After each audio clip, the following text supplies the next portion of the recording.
Pemirsa, kinerja Perumda Pasar Bitung kembali mendapat sorotan dari para pedagang setelah sejumlah kebijakan penagihan yang masih menyisakan polemik.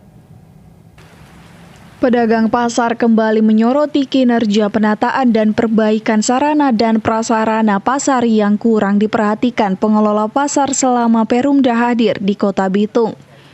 Pedagang pasar Winenet, Kecamatan Air Tembaga, Kota Bitung mengeluhkan kurangnya sentuhan kinerja positif Perumda Pasar dalam menata dan memperbaiki sarana dan prasarana penting di dalam pasar. Keluh pedagang pasar selama Perumda berdiri, perubahan di dalam pasar dari segi penataan terkesan tidak pernah dilakukan. Nampak ketika terjadinya hujan, hampir semua tempat jualan pedagang di pasar Winenet terkena air. Mereka pun mengeluhkan rutinnya membayar lapak dan kios di kisaran Rp100.000 sampai Rp250.000, sementara fasilitas tidak diperhatikan pihak pengelola. Macam pasar punya toko ada 250, 5.000 per hari. Ya, kalau boleh ya diperbaikilah juga, jangan cuma kita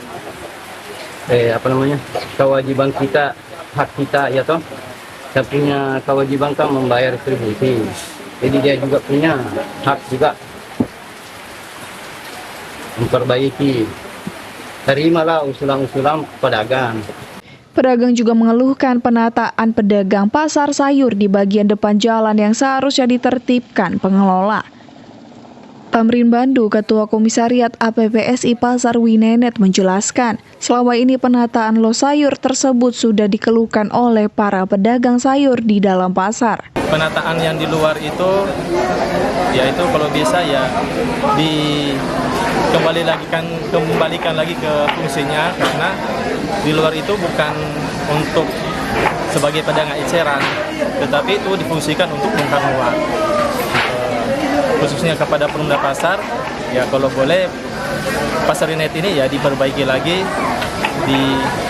bagus lagi dengan sumber daya yang ada. Ya, distributor ya, atau apa itu ya kalau bisa jangan jadi pedagang eceran. Kenapa? Karena itu merugikan pedagang yang ada di dalam. Pedagang pasar Winenet melalui organisasi APPSI telah menyurat kepada Perumda Pasar, namun realisasi penataan tidak pernah dilakukan. Dari Bitung, Tim Liputan Kawanwa TV melaporkan.